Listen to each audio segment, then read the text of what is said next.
Hi, my beautiful, tired, discouraged, sweet, wonderful, courageous astrology peeps. Thank you so much for tuning in. This is Karen at Little Blue Lotus Astrology, talking to you from beautiful downtown Santa Clarita. I wanted to talk for a few minutes, just a few minutes, about the Reiners, the tragedy that happened at Michelle Reiner's home a few days ago. I'm practically at ground zero. I'm about an hour away from where they live. And I'm telling you, psychically, the energy around here is heavy and sorrowful and upset and angry and grieving. It's it's a pretty jangled up, deep, heavy well of emotions around where I'm living.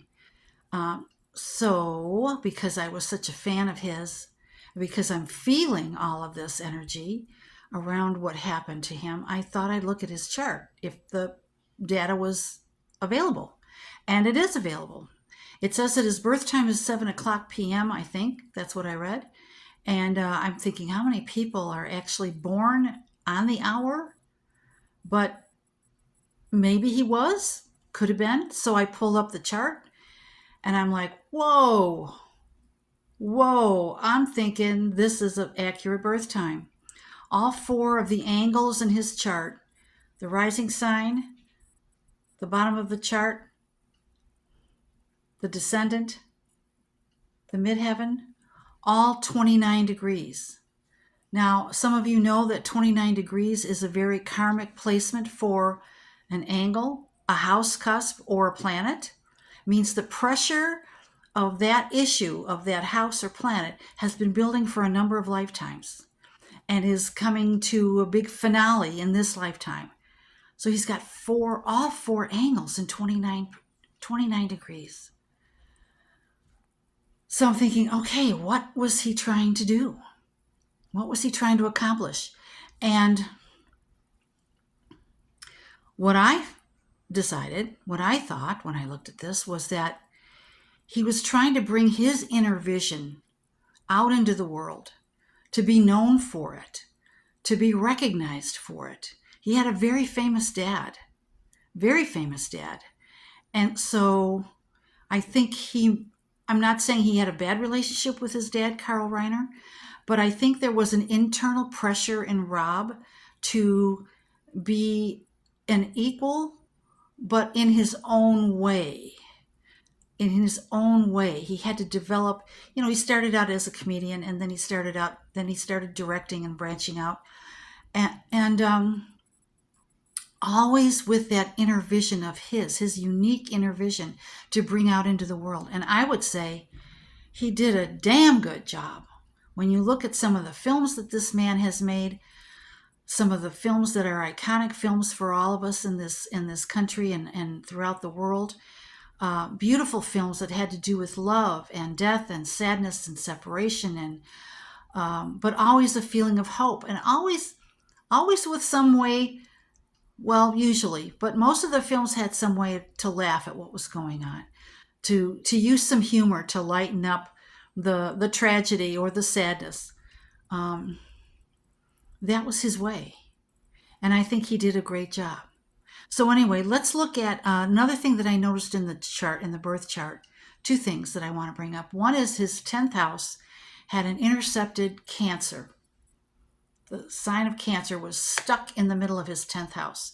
Now, the 10th house, for those of you that know me, is not only your public life and your measure of success in the world, it's also how you handle authority. How you handle authority over yourself, and if you have authority over others, how do you handle that? What kind of a leader are you? What kind of an authoritarian are you?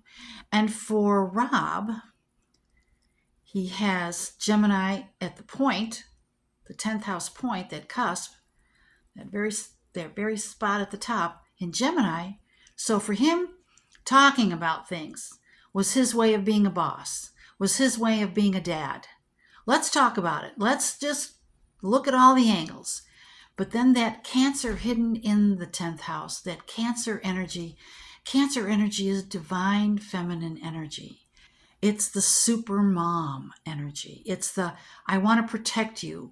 I want to soften the blows for you. I want to feed you and know that I'm always there for you. You can always run back here and I will keep you safe. That's Cancer energy.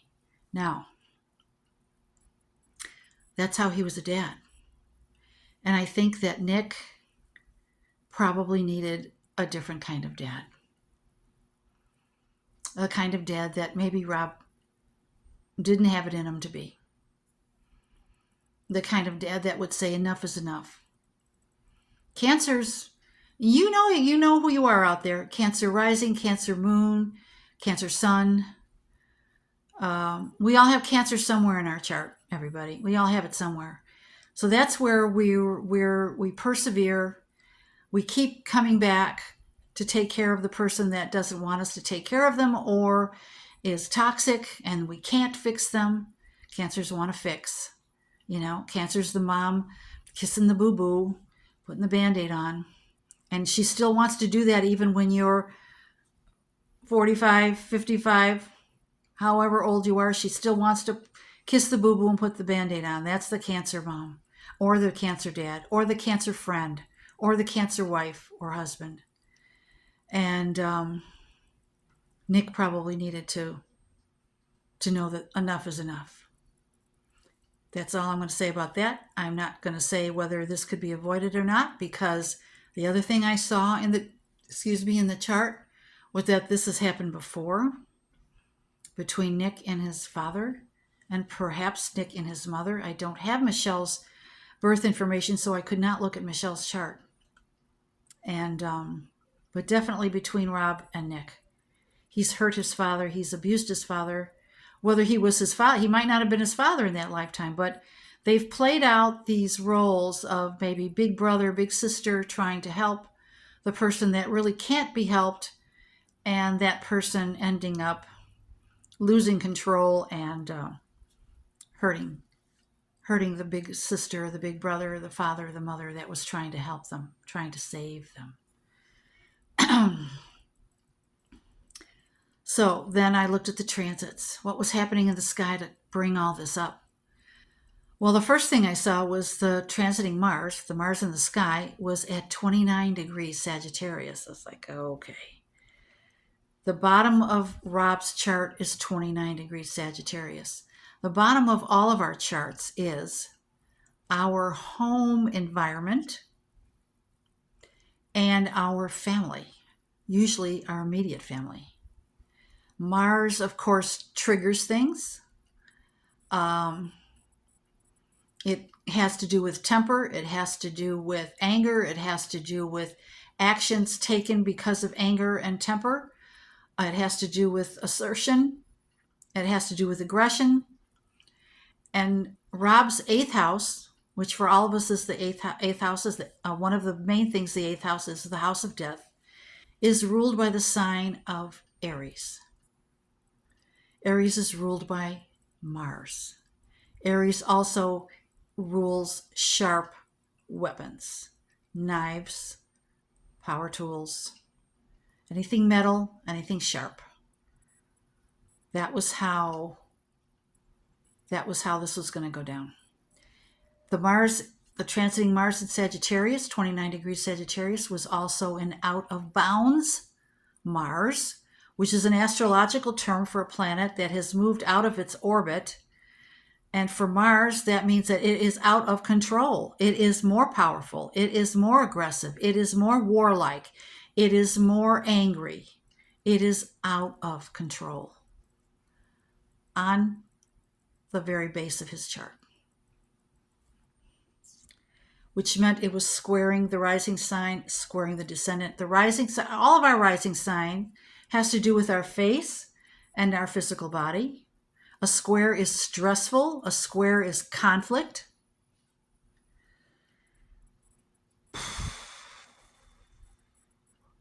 We also had the transiting Saturn in 25 Pisces, almost on top of the transiting Neptune, which just station pointed direct energy moving direct now, moving forward, not being held back in 29 degrees of Pisces. Again, Saturn and Neptune on Rob's descendant of the other. And also those two planets in particular, Saturn and Neptune at the end of the zodiac, 29 late degrees of Pisces and 29 degrees of Pisces, the end of an era, the end of a karmic cycle.